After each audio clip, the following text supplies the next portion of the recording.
tertib, membuat peraturan. Habis itu apa lagi? Disiplin waktu. Disiplin waktu, ya, betul semua ya. Jadi tata tertib dan peraturan itu sekolah buat agar kalian itu mempunyai pribadi yang disiplin. Kalian harus bisa memunculkan motivasi internal, motivasi dari dalam diri sendiri. Motivasi internal untuk kalian bisa membentuk suatu perilaku, ya, perilaku yang baik, perilaku yang disiplin, ya. Perilaku akan membentuk suatu kebiasaan akan menimbulkan suatu budaya positif. Oke, apa itu keyakinan kelas? Apakah kalian masih tahu apa itu keyakinan kelas? Tidak. Tata tertib, peraturan itu dibuat untuk dapat memotivasi diri kalian untuk bisa disiplin. Tapi jika keyakinan dari dalam diri kalian sendiri, kalian sudah ada keyakinan untuk melakukan hal tersebut, maka kalian akan senang saja melakukan kegiatan-kegiatan yang positif. Seperti itu, ya. Nah, misalnya begini, kalian pakai helm. Kalau berkendara kan pakai helm, loh. Itu tata tertib atau peraturannya kan memang begitu, ya kan? Peraturannya memang harus pakai helm. Tapi kita harus menumbuhkan keyakinan dalam diri kita sendiri. Untuk apa kita pakai helm? Untuk keselamatan diri, ya. Seperti itu juga. Jadi peraturan mungkin sifatnya mengikat dan ada aturan kata-katanya itu bersifat memaksa. Tapi untuk keyakinan kelas ini terserah kalian, ya. Kalian maunya bagaimana di kelas ini?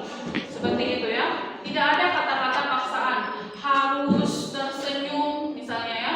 Harus sopan, itu tidak, ya. Atau kita bisanya pakai kata-kata yang bersifat memotivasi. Kita akan membuat yang namanya keyakinan kelas. Namun sebelum itu, Ibu tanya dulu, kelas impian kalian yang seperti apa sih? Kelas yang bersih. Ya, coba angkat tangan satu-satu. Faisal? Kelas yang bersih. Kelas yang bersih, bagus sekali. Saya. Oke, Elsa? Kelas yang rapi. Kelas yang rapi. Apa lagi? Apa lagi? Kelas yang tenang. Kelas yang tenang, bagus sekali Nolia. Ada lagi mungkin kelas yang bagaimana yang menjadi keinginan kalian ke depannya? Sama kalian saling menghargai, seperti itu, ya? Ya. Untuk itu, Ibu ingin memberikan kalian ini sticky notes. Jadi kalian tinggal tulis saja apa yang kalian inginkan di kelas ini. Oke? Oke, Bu. Ya.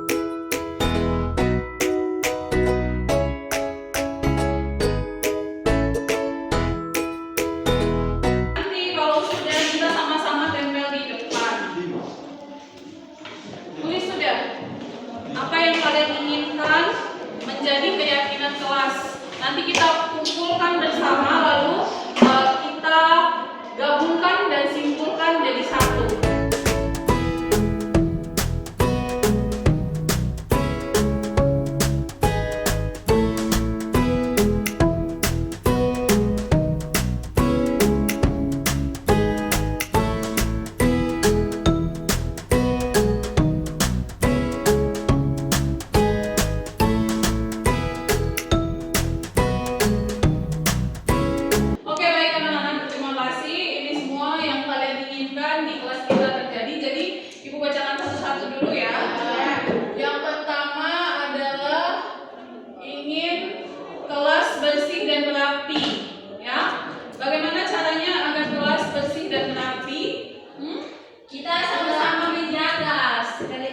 Bagus sekali. Yang pertama adalah sama-sama menjaga, kebersihan kelas. Oke, yang kedua. Buang sampah pada tempatnya. Iya, betul sekali, Faisal. Terima kasih. Terus yang paling besar. Yang kedua, berdoa sebelum belajar. Apa yang kalian setuju dengan ini? Setuju.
kalian harus melaksanakannya. Ingat, terima kasih atas waktu kalian untuk hari ini.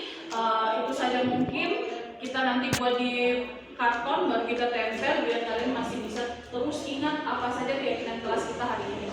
Oke, baik, terima kasih. Assalamualaikum. Waalaikumsalam warahmatullahi wabarakatuh.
Perasaan saya ketika bersama-sama membuat keyakinan kelas adalah saya senang karena bisa mengutarakan apa yang saya inginkan, nilai-nilai apa yang saya yakini, agar ketika pelaksanaan keyakinan kelas nanti, saya melakukannya dengan senang, ikhlas, dan tidak terpaksa.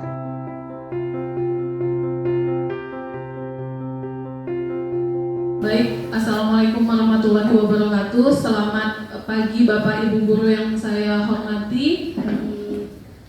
Puji syukur kita panjatkan kehadiran Tuhan Yang Maha Esa karena atas izinnya kita masih bisa berada di tempat ini dalam hari ini dalam rangka aksi nyata saya untuk modul 1.4 budaya positif. Jadi kali ini saya bukannya mau mengajarkan Bapak Ibu, tapi cuma mau menyebarkan pemahaman dan pengalaman penerapan budaya positif yang telah saya pelajari dan beberapa ada yang sudah saya lakukan. Seperti itu. Jadi kita mulai saja langsung. Perkenalkan dulu diri saya, perkenalan diri dulu. Saya Radia Yustin Jawas, calon guru penggerak angkatan 7 Kabupaten Alor. Dari SMA Negeri Alor Kecil. Nah, untuk budaya positif ini sebelumnya saya mau bertanya dulu kepada Bapak Ibu Guru tentang hal-hal berikut ini. Apakah Bapak Ibu setuju atau tidak setuju? Ya, yang pertama, menurut Bapak Ibu Guru, hukuman dapat mendisiplinkan anak. Bapak Ibu setuju atau tidak setuju? Setuju. Kalau bisa, tolong berikan alasan. Ibu nih bisa maju di depan saja.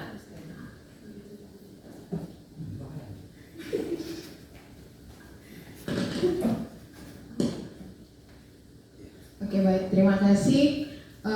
Dari pertanyaan hukuman dapat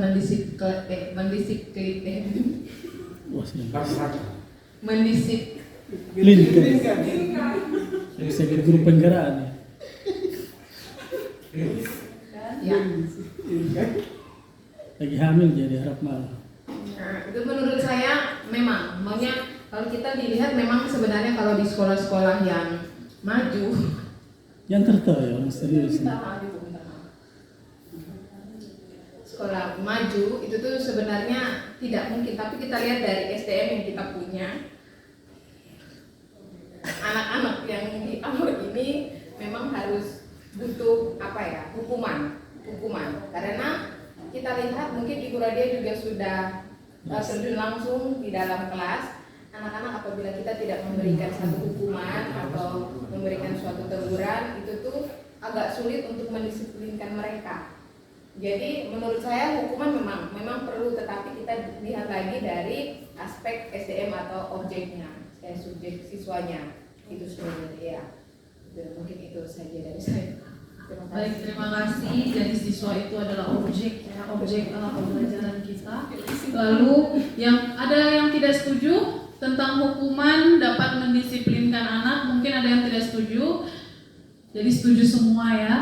Ya baik. Yang kedua, pemberian hukuman dengan hal positif seperti membaca atau membersihkan halaman sekolah dapat meningkatkan kedisiplinan anak. Ini setuju atau tidak setuju? Kurang setuju. Yang lain bagaimana, tidak setuju? Jadi ini hal-hal yang positif. Kalau misalnya di nomor 1 ini hukumannya mungkin hukuman seperti jalan jongkok atau pemukulan seperti itu. Kalau yang di nomor 2 ini pemberian hukumannya itu dengan hal-hal yang positif yang bisa mungkin menambah keterampilan atau pemahaman anak-anak seperti itu. Itu jadi hukumannya seperti itu mungkin. Yang ketiga, memberi penghargaan dapat meningkatkan motivasi belajar anak. Apakah setuju atau tidak? Misalnya anak-anak itu bisa menjawab pertanyaannya kita. Jadi kita kasih dia pena, atau misalnya kita kasih dia buku atau uang, seperti itu. Dia juara kita kasih uang, atau misalnya dia benar kita janjikan sesuatu berupa benda. Apakah setuju atau tidak setuju? Kalau setuju kenapa? Kalau tidak setuju kenapa? Mungkin Setuju. mungkin Bapak Hasmin, Yang mana? 3. yang mana yang mau disetujukan boleh.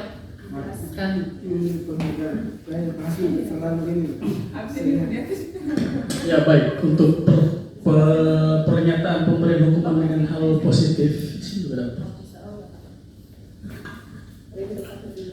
Yang kedua, pemberian hukuman dengan hal yang positif seperti membaca, membersihkan halaman ini saya setuju, karena anak kalau sudah sering kita pukul, kita bentak, dia akan kebal. Itu hukumnya. Jadi dengan memberikan hukuman yang positif, ini juga merupakan pembelajaran terhadap anak itu. Misalkan membersihkan toilet yang biasa kita buat, membersihkan masjid. Nah, itu merupakan, karena kalau misalkan kita rangkaikan ke pahalanya, kita dapat pahala. Dia dapat hukuman, dia dapat pahala, dan dia bisa kerja. Nah, itu. Positifnya itu, kalau kita pukul, maka anak itu semakin kita pukul dan semakin kebal, dia tidak akan mendengar. Kita bentak 1 kali, berikutnya kita akan membentak 2 kali, ketiga, keempat, dan sebagainya, sampai dengan terjadi itu fisik, hukuman fisik. Terus yang ketiga, memberi penghargaan dapat meningkatkan motivasi belajar anak. Ini saya setuju juga, karena apa? Dengan seperti itu dia bisa memotivasi teman-teman lain. Oh, berarti saya bisa. Karena semua anak ini punya potensi untuk mau belajar, punya potensi untuk berprestasi, tapi kadang mereka malas. Dengan motivasi seperti itu kita bisa meningkatkan motivasi teman-teman lainnya juga. Ya, seperti itu. Mungkin itu dari saya. Baik, terima kasih. Jadi Bapak Hasmin setuju nomor 2 dan nomor 3. Ada yang tidak setuju mungkin atau mau menambahkan pendapatnya? Ya, Bapak James. Ada video aja. Nah, setuju dah. Kalau saya ada setuju dan ada tidak setujunya. Kalau saya hanya sebatas ini, itu saya tidak setujunya ada. Kenapa? Karena di sini hanya sebatas memberikan hukuman, tanpa setelah itu dia dipanggil dan diberikan arahan. Kalau hanya sebatas memberikan hukuman saja tanpa ada arahan lagi, saya pikir itu juga nanti anak-anak malas juga. Yang ketiga ini juga sama. Ini memberi penghargaan. Kalau kita masuk misalnya, ya anak-anak hari ini kerja ini akan dapat hadiah ini, tanpa ada tindak lanjutnya lagi atau hal lain yang dia dapat. Mereka hanya berpikir bahwa dapat hadiah, dapat penghargaan. Itu juga menurut saya kurang tepat. Jadi ada tindak lanjut dari yang nomor 3 ini. Terima kasih. Baik. Terima kasih Pak Guru. Jadi di sini pasti kita juga sudah pernah melakukan ketiga hal ini, ya. Ketiga hal ini sudah kita lakukan. Cuman apa sebenarnya dasar dari tindakan-tindakan kita seperti ini? Jadi sekarang kita akan lanjut ke materinya. Nah, konsep utama budaya positif ini ada beberapa poin yang akan kita bahas hari ini. Yang pertama adalah perubahan paradigma belajar. Lalu yang kedua adalah disiplin positif. Yang ketiga adalah kebutuhan dasar manusia. Yang keempat, motivasi perilaku manusia. Yang kelima adalah posisi kontrol. Dan yang keenam adalah keyakinan kelas dan segitiga restitusi. Jadi nanti kita akan membahas apakah yang sudah kita lakukan selama ini, hukuman atau penghargaan yang kita lakukan, apakah benar bisa mendisiplinkan anak. Seperti itu ya. Jadi yang pertama kita langsung masuk ke yang namanya perubahan paradigma pembelajaran, di mana ada yang namanya teori kontrol dan juga makna dari teori kontrol ya. Nah, kita itu sebenarnya hanyalah ilusi kalau kita dapat mengontrol murid ya. Ilusi guru mengontrol murid, ilusi bahwa kritik dan kritik akan membuat orang merasa bersalah, dapat menguatkan karakter. Ilusi juga bahwa semua penguatan positif efektif dan bermanfaat. Ilusi bahwa orang dewasa memiliki hak untuk memaksa. Itu semua ilusi. Karena apa? Karena sebenarnya yang memiliki kontrol pada diri adalah diri sendiri, bukan orang lain. Jadi itu cuman miskonsepsi makna kontrol dan teori kontrol ini hanyalah ilusi. Padahal sebenarnya kalau anak mau melakukan sesuatu itu karena dia yang mau melakukannya. Memiliki kontrol diri adalah anak itu sendiri. Orang lain tidak bisa melakukan kontrol terhadap anak. Begitu pula dengan diri kita. Seperti itu ya. Nah, perubahan paradigma ini dari stimulus respon ke teori kontrol. Nah, ada stimulus respon itu kita mencoba mengubah orang agar berpandangan sama dengan kita. Jadi kita ubah menjadi teori kontrol atau pilihan. Kita berusaha memahami pandangan orang lain tentang dunia. Atau misalnya stimulus respon perilaku buruk dilihat sebagai suatu kesalahan. Teori kontrol atau pilihan kita lihat ini perilaku buruk sebenarnya ada alasannya. Seperti itu. Lalu orang lain itu bisa mengontrol saya. Ini teori dari stimulus respon ke teori kontrol. Hanya diri kita sendiri yang bisa mengontrol diri. Begitu, itu teori kontrol. Lalu saya bisa mengontrol orang lain, kita tidak bisa mengontrol orang lain. Meskipun itu anak murid kita saja, itu bukan kita kontrol ya. Habis itu pemaksaan ada pada suatu saat bujukan gagal. Jadi kita paksa, kalau bujukannya gagal kita paksa.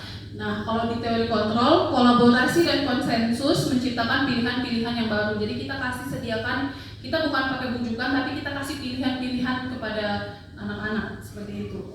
Lalu pada stimulus respon ini berpikir modelnya menang kalah. Kalau kamu ikut mau saya berarti saya menang, kamu kalah. Seperti itu. Nah, kalau pada teori kontrol kita berpikirnya menang-menang, ya. Kita buat apa sama-sama berarti kamu menang, saya juga menang. Seperti itu untuk teori kontrol atau pilihan. Lalu itu perubahan paradigmanya dari stimulus respon ke teori kontrol atau pilihan. Nah, disiplin positif. Disiplin ini biasa dilakukan untuk mendapat kepatuhan dari anak, bersifat memaksa dan dengan menghukum. Kita tuh pasti selama ini disiplin, apa sih yang dimaksud dengan disiplin? Kita pasti berpikir hal ini untuk memaksakan orang lain agar mengikuti maunya kita, memaksa. Jadi terkesannya disiplin itu adalah sesuatu yang memaksa. Ya, padahal sebenarnya pendidik harus bisa menciptakan disiplin diri anak dengan menumbuhkan motivasi internal. Anak itu bagaimana dia mau sendiri melakukan hal tersebut. Kita tidak perlu paksa. Jadi kita menumbuhkan motivasi internal ini sehingga mereka bisa berperilaku dengan mengacu pada nilai-nilai kebijakan universal tanpa paksaan dan perasaan takut. Ya, mereka tanpa paksaan dan perasaan takut nilainya kecil kah, takut dimarahi, takut dipukul dan lain sebagainya. Jadi ingat selalu kata-katanya Ki Hajar Dewantara bahwa di mana ada kemerdekaan, di situ ada disiplin yang kuat. Kalau tidak ada disiplin, tidak akan ada kemerdekaan. Kemerdekaan apa yang seperti kita inginkan? merdeka. Pelajar yang merdeka adalah pelajar yang selamat dan bahagia, selamat raganya, bahagia jiwanya, seperti itu ya. Disiplin yang sudah dilakukan misalnya pada diri saya sendiri. Saya melakukan sesuatu itu bukan karena misalnya saya datang pagi karena kepala sekolah juga datang pagi, tidak. Atau misalnya karena saya datang pagi karena misalnya kita sudah pakai absensi di jari, tidak juga. Saya datang pagi karena saya ingin datang pagi, seperti itu. Apa yang saya dapatkan ketika saya datang pagi? Kepuasan diri. Kalau sudah ada motivasi internal, nanti kita akan merasa puas sendiri. Saya puas sekali datang pagi, bisa dengan anak-anak, bisa bicara apa yang kita mau bicarakan dengan anak-anak, seperti itu. Ataupun sebaliknya, saya pulang cepat. Kenapa pulang cepat? Seperti itu kan, pasti ada alasan-alasannya. Jadi harus ditumbuhkan juga dan motivasi internal ini. Nah, sejak mengikuti guru penggerak, saya berusaha sekali. Salah satu yang paling saya usahakan adalah mencoba untuk selalu datang tepat waktu. Sebelum 7:30 itu saya mencoba sekali untuk datang pagi, seperti itu ya. Meskipun kecil sekali, tapi saya rasa itu merupakan suatu perubahan dalam diri saya, seperti itu. Nah, disiplin ini ada teori kontrol atau teori pilihan menurut William Glasser, di mana ada beberapa teori kontrol ini. Yang pertama adalah yang tadi, Anda tidak bisa mengontrol orang lain, kita hanya bisa mengontrol diri sendiri. Lalu semua perilaku itu memiliki tujuan. Anak-anak berbuat nakal, anak-anak itu pasti ada tujuannya. Entah mencari perhatian, entah untuk mendapatkan pengakuan, dan lain-lain. Habis itu, ini seperti tadi, model berpikir menang-menang, kolaborasi dan konsensus menciptakan pilihan-pilihan baru. Lalu ada realitas atau kebutuhan kita yang berbeda. Kita berusaha memahami pandangan orang lain tentang dunia. Setiap orang memiliki gambaran yang berbeda-beda. Itu berdasarkan 5 kebutuhan dasar. Semua ini akan saya jelaskan hari ini. Sedikit saja, ya. Oke, next. Nah, nilai-nilai kebijakan universal. Nilai-nilai kebijakan universal adalah sifat-sifat positif manusia yang merupakan tujuan mulia yang ingin dicapai setiap individu. Nilai-nilai tersebut bersifat universal dan lintas bahasa, suku, agama, dan latar belakang. Ya, jadi nilai-nilai yang kebijakan yang kita capai di sekolah ini itu profil pelajar Pancasila itu, ya, seperti tadi, beriman dan bertakwa kepada Tuhan Yang Maha Esa, mandiri, berwawasan global, berpikir kreatif, dan lain-lain ya. Nah, kita sebagai guru kita harus ingat bahwa setiap perilaku atau perbuatan memiliki suatu tujuan. Dengan mengaitkan nilai kebajikan, maka motivasi intrinsik yang ada pada anak akan terbangun, sehingga menggerakkan motivasi dari dalam untuk mencapai tujuan mulia yang diinginkan. Jadi disiplin, ada hubungan antara disiplin, motivasi internal, intrinsik, dan juga nilai-nilai kebajikan. Bagaimana memperoleh nilai-nilai kebajikan dengan disiplin, seperti itu ya. Dan juga bagaimana memulai disiplin dengan cara membangun yang namanya motivasi intrinsik pada anak, seperti itu. Oke. Nah, pada pembelajaran paradigma baru ini dirancang berdasarkan prinsip pembelajaran yang terdiferensiasi. Tadi mungkin kita ada ngobrol-ngobrol sedikit tentang pembelajaran berdiferensiasi. Meskipun tahun ini kita belum kurikulum merdeka, tahun ini sudah direncanakan mau mendaftar ya kurikulum merdeka. Insya Allah semoga bisa terrealisasi. Kalau tidak mungkin tahun depan. Tapi sepertinya akan direalisasi untuk tahun ini untuk implementasi kurikulum merdeka di sekolah kita. Nah, sehingga setiap siswa belajar sesuai dengan kebutuhan dari tahap perkembangannya untuk mewujudkan profil pelajar Pancasila. Jadi untuk pada saat pembelajaran diferensiasi ini, kita mengajarkan murid sesuai dengan kebutuhannya, dan juga menekankan pada perwujudan profil pelajar Pancasila, beriman dan bertakwa kepada Tuhan Yang Maha Esa, berkebinekaan global, bergotong royong, kreatif, bernalar kritis, dan mandiri. Seperti itu. Bisa dimengerti sampai di sini ya. Nah, motivasi perilaku manusia.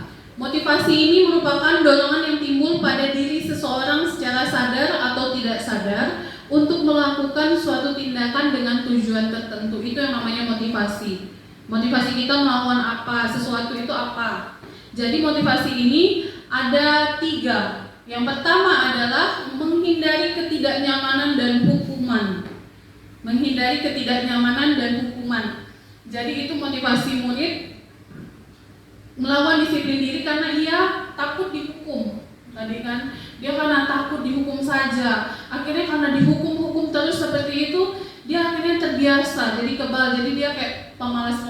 Meskipun dilakukan tapi dia pemalas. Ataupun meskipun dilakukan di dalam hatinya dendam, jengkel sama ini guru, kenapa dihukum, malu, ya. Ini menghindari ketidaknyamanan dan hukuman ini merupakan motivasi ekstrinsik karena dia dihukum berarti dia berasal dari luar, jangan dihukum oleh orang lain. Lalu yang kedua adalah mendapatkan imbalan atau penghargaan dari orang lain. Murid melakukan disiplin diri karena ia ingin dapat imbalan. Ya, seperti tadi dapat penghargaan, dapat uang, pena, buku ataupun apapun. Itu adalah termasuk juga itu adalah motivasi ekstrinsik dari luar. Dia tidak akan menghargai prosesnya, tapi dia akan fokus pada hadiahnya, penghargaannya apa nanti. Seperti itu. Oh, nanti saya akan dapat ini ya, sudah saya buat. Padahal sebenarnya motivasi itu kalau tidak dapat hadiah, dia tidak akan melakukannya. Seperti itu. Itu untuk mendapatkan imbalan atau penghargaan dari orang lain ini termasuk motivasi ekstrinsik dari luar juga. Lalu menghargai nilai-nilai kebajikan diri sendiri. Murid melakukan disiplin diri karena sadar akan nilai kebajikan dirinya. Ini merupakan motivasi intrinsik. Jadi motivasi yang berasal dari dalam. Menurut saya pribadi, untuk ini motivasi intrinsik ini harus diajarkan dari sedari dini. Ya, dari kita anak-anak itu sudah mengenal yang namanya baik dan buruk, itu langsung diajarkan tentang nilai-nilai kebajikan. Sehingga ketika kalau dia sudah masuk SMA sudah betul-betul sudah ada nilai-nilai kebajikan yang ada pada dirinya ini sudah ada. Kita tinggal menguatkannya lagi saja. Seperti itu ya. Kalau menghargai nilai-nilai kebajikan diri sendiri ini, dia termasuk motivasi intrinsik yang berasal dari dalam. Dia melakukan sesuatu itu karena dia yakin, misalnya dia datang tepat waktu atau misalnya dia mengerjakan tugas dengan baik dan bertanggung jawab. Itu dia menghargai dirinya dan juga dia menghargai orang lain. Jangan dia menghargai orang lain karena orang lain yang telah memberikan tugas. Seperti itu, jadi dia ada nilai kebajikan bertanggung jawab di dalamnya. Itu motivasi perilaku manusia. Nah, seperti yang tadi ada yang kasih penghargaan seperti itu ya. Nah, dihukum oleh penghargaan. Di sini dihukum oleh penghargaan. Bahwa penghargaan itu sebenarnya sama dengan hukuman, ya. Dalam arti kita meminta atau membujuk seseorang melakukan sesuatu untuk memenuhi tujuan tertentu. Ya, jadi sama saja untuk melakukan apa yang kita inginkan. Bedanya cuma yang satu tidak enak, yang satu enak, begitu toh? Yang satu enak, yang satu tidak enak. Dan itu juga termasuk dorongannya adalah dorongan eksternal karena dari orang lain dan akan menimbulkan faktor ketergantungan. Ya. Faktor ketergantungan. Jadi seperti yang saya katakan tadi, kalau tidak ada penghargaan, anak-anak akan jadi pemalas.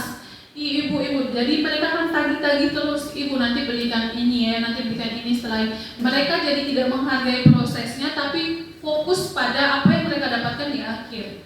Seperti itu saja.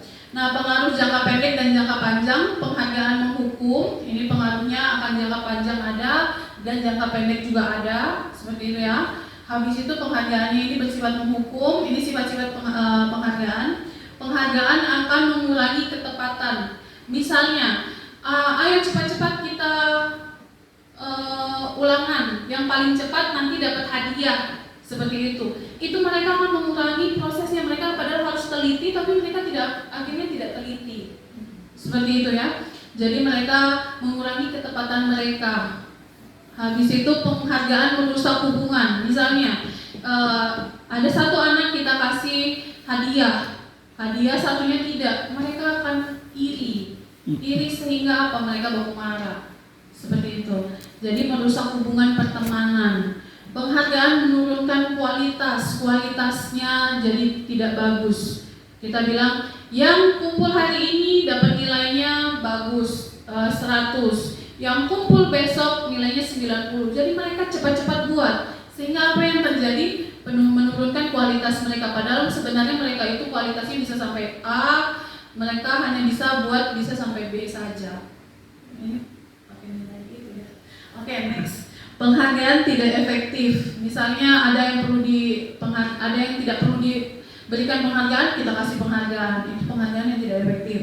Lalu penghargaan mematikan kreativitas, dan juga penghargaan akan mengurangi motivasi intrinsik. Anak-anak jadi berpikir, untuk apa saya bertanggung jawab akan tugas saya, sedangkan yang lain saja tidak, begitu kan? Atau misalnya tidak ada hadiah, sedangkan kita tidak dapat hadiah. Untuk apa saya cepat-cepat kumpul padahal saya tidak dapat hadiah, seperti itu. Jadi terbiasa mereka untuk mendapatkan hadiah atau penghargaan, seperti itu ya. Jadi itu dihukum oleh penghargaan. Nah, konsep disiplin dengan identitas gagal. Anak-anak jadi merasa gagal dirinya karena ini ada dua konsep disiplin yang bersifat gagal ya. Yang pertama adalah hukuman, pemberian hukuman, dan yang kedua adalah pemberian penghargaan. Sebenarnya hukuman seperti yang tadi saya bilang, hukuman dan penghargaan itu sama. Cuman yang satu ini memaksa, yang ini membujuk ya. Yang satu memaksa, satu membujuk, membaik-baikkan anak, seperti itu ya, dengan iming-iming hadiah. Nah, kalau hukuman itu bersifat menyakitkan, tidak nyaman, murid menjadi takut, jadi anak-anak itu terpaksa membuatnya. Habis itu murid akan menyembunyikan kesalahan. Misalnya dia terlambat, kamu kenapa terlambat? Padahal dia tadi bangun kesiangan, tapi nanti dia akan alasan bilang ini ban pecah atau jalan jauh, seperti itu ya. Itu murid menyembunyikan kesalahannya, jadi tidak jujur. Lalu murid menjadi rendah diri, tidak dihargai, malu dan dipermalukan. Contohnya misalnya kita hukum anak satu jalan jongkok, kamu terlambat jadi ya jalan jongkok, karena dia dilihat sama kawan-kawannya yang lain, dia akan merasa malu. Ibu nih, kenapa saya saja? Dia akan membanding-bandingkan dengan orang lain. Kenapa saya saja? Tadi ini juga terlambat, seperti itu. Nah, kalau penghargaan menjadi tidak efektif, merusak hubungan atau menumbuhkan sifat iri, tadi saya sudah jelaskan sedikit, mematikan kreativitas, menghukum dengan sistem ranking. Makanya sekarang sebenarnya pada kurikulum kita juga tidak ada sistem ranking lagi kan? Ya, cuman untuk memotivasi anak saja, gitu kan? Tapi itu pun tidak dilakukan tidak ditulis secara eksplisit di rapor, ya. Merampas hak menghargai dirinya, jadi menghargai dirinya, merampas hak menghargai dirinya. Dia jadi tidak menghargai dirinya sendiri, dia lebih fokus pada hadiah saja, seperti itu. Kalau identitas sukses itu dengan konsekuensi dan ada yang namanya restitusi. Kalau konsekuensi penguatannya itu merupakan penguatan jangka pendek. Habis itu perlu monitoring berkelanjutan. Lalu dia teorinya stimulus dan respon. Murid menghormati peraturan. Lalu murid juga kehilangan waktu untuk merenungi kesalahan. Jadi bagaimana maksudnya konsekuensi? Konsekuensi ini kita sudah mengadakan perjanjian terlebih dahulu dengan anak, ya. Jadi besok kalau kamu terlambat lagi, apa yang mau kamu lakukan? Kita berikan mereka pilihan. Kalau di sini ya, kalau yang di sini memberikan pilihan, kalau yang di sini masih nanti kalau kamu terlambat lagi kita yang langsung kasih. Kalau kamu terlambat lagi kamu harus mencabut rumput satu sekolah, atau kamu terlambat lagi kamu harus membersihkan WC. Seperti itu yang namanya konsekuensi, sudah dijanjikan. Atau misalnya konsekuensi positif, nanti kalian kalau terlambat lagi kalian harus merangkum pelajaran, atau misalnya seperti itu konsekuensinya. Kita yang menentukan, murid juga setuju. Sedangkan kalau di restitusi ini pilihan-pilihan. Kalau kamu terlambat lagi, kenapa kamu terlambat? Kalau kamu terlambat lagi, apa yang mau kamu lakukan? Murid diberikan memilih agar apa? Agar kita bisa mendapatkan yang namanya win-win solution. Jadi solusi bersama. sama, kita sama-sama menang. Sehingga apa? Sehingga murid bertanggung jawab terhadap perilakunya. Dia sendiri yang menentukan hukumannya apa, dia sendiri yang bertanggung jawab. Seperti itu ya. Lalu fokus pada penyelesaian masalah jangka panjang. Kalau yang ini kan cuma jangka pendek, yang restitusi jangka panjang. Murid menghormati dirinya dan orang lain. Habis itu teori kontrol. Dirinya sendiri, murid sendiri yang memegang kontrol. Ya, bukan saja guru tapi murid. Kenapa? Murid disuruh pilih maunya apa, seperti itu. Maunya apa? Jadi murid juga tidak malu, murid juga lebih percaya, menumbuhkan rasa percaya pada guru. Oh, guru ini percaya bahwa saya ini bisa bertanggung jawab pada diri saya sendiri, seperti itu. Lalu murid juga bersemangat memperbaiki kesalahan. Apa yang dia perbuat itu dia akan semangat, ya. Nah, ini tadi kita sudah membahas restitusi. Restitusi ini adalah sebuah cara menanamkan disiplin diri pada murid. Restitusi adalah proses menciptakan kondisi bagi murid untuk memperbaiki kesalahan mereka sehingga mereka bisa kembali pada kelompok mereka dengan karakter yang lebih kuat. Ya. Ciri-ciri restitusi yang pertama adalah bukan menebus kesalahan, namun belajar dari kesalahan. Mereka belajar. Kalau hari ini sudah salah, besok-besoknya lagi mereka akan belajar mengubah perilaku mereka itu. Seperti itu ya. Lalu yang kedua adalah memperbaiki hubungan antara guru dengan murid, murid dengan murid. Habis itu tawaran bukan paksaan. Jadi murid diberikan pilihan-pilihan. Kita tidak memaksa murid. Ya, seperti tadi teori kontrol, kita tidak bisa memaksa orang lain. Diri kita sendiri yang bisa mengatur apa yang kita mau. Habis itu menuntun anak untuk melihat ke dalam diri, mencari kebutuhan dasar yang mendasari tindakan. Jadi kebutuhan dasar anak ini apa sebenarnya? Kenapa dia melakukan hal tersebut? Misalnya dia mengganggu temannya ketika pembelajaran, mengganggu memanggil nama orang tua, paling sering di kelas-kelas bawah. Ya, itu biasanya mengganggu memanggil nama orang tua sehingga mengakibatkan keributan. Sebenarnya apa kebutuhan dasar yang mendasari tindakan tersebut? Itu kita cari pada saat restitusi ini. Lalu fokus pada karakter bukan tindakan. Kita fokus pada karakternya anak, bukan tindakan apa yang harus dilakukan ya. Tindakan apa yang dilakukan anak sehingga kita marah, tapi kita fokus pada karakter, pada nilai-nilainya. Menguatkan dan fokus pada solusi. Jadi kita tidak bilang, kamu ini buat ini terus begitu. Jadi kita fokus saja mencari solusinya ini bagaimana agar dia tidak, agar misalnya kayak terlambat masuk, agar dia tidak terlambat lagi. Langsung cari solusinya saja, jangan ulang-ulang terus. Seperti itu. Bisa dimengerti ya?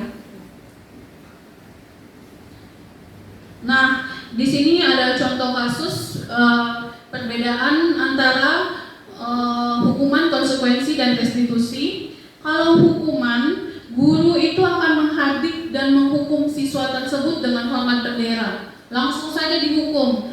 Kamu berdiri di situ selama dari pagi sampai jam 10 misalnya. Dari jam 7 sampai jam 10 hormat bendera.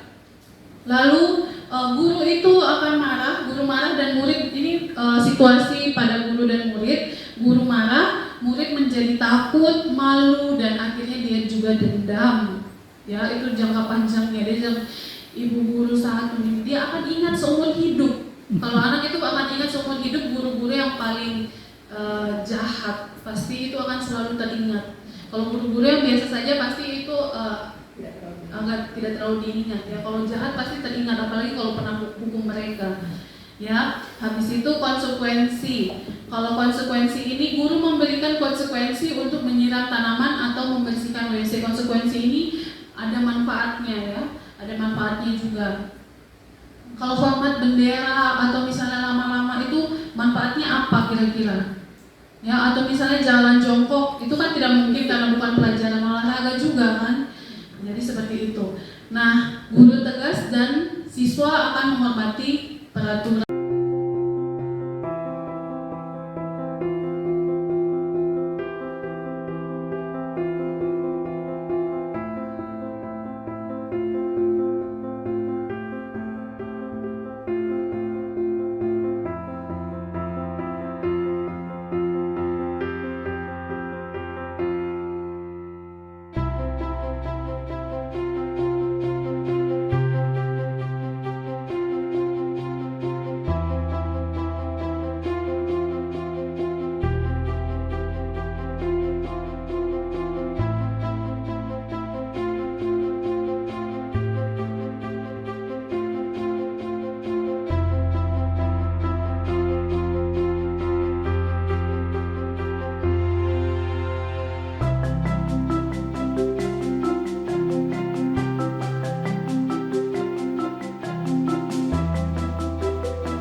siang.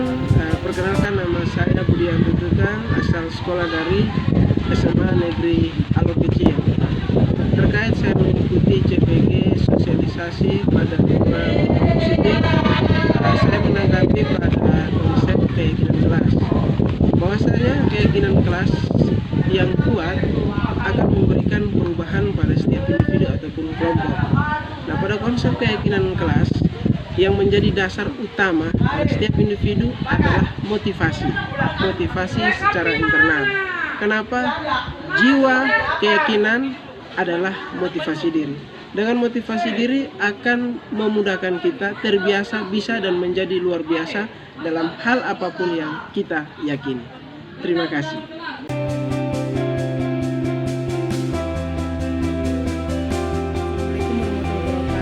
Perkenalkan, nama saya Nining Sulimetang, saya dari SMA Negeri Alor Kecil.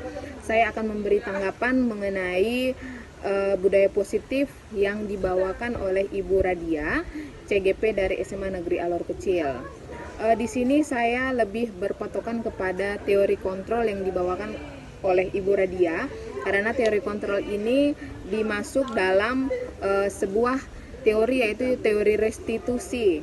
Di sini saya melihat bahwa teori restitusi ini adalah teori yang cocok kita gunakan atau saya sendiri gunakan, karena saya merasa bahwa teori restitusi ini sangatlah efektif, di mana dengan teori restitusi ini materi atau sebuah kepercayaan kelas atau sebuah kepercayaan kelas kita dapat terapkan di kelas kita atau pada pembelajaran kita, karena akan menimbulkan rasa aman siswa itu bisa belajar dari kesalahan, terus cara belajar yang menyenangkan, semuanya di situ dibebankan kepada siswa. Jadi siswa ini merasa lebih efektif atau tidak terbebani dari apa yang telah dipelajari. Jadi menurut saya materi budaya positif mengenai teori kontrol, yaitu masuk kepada restitusi, saya anggap bahwa materi yang sangat-sangat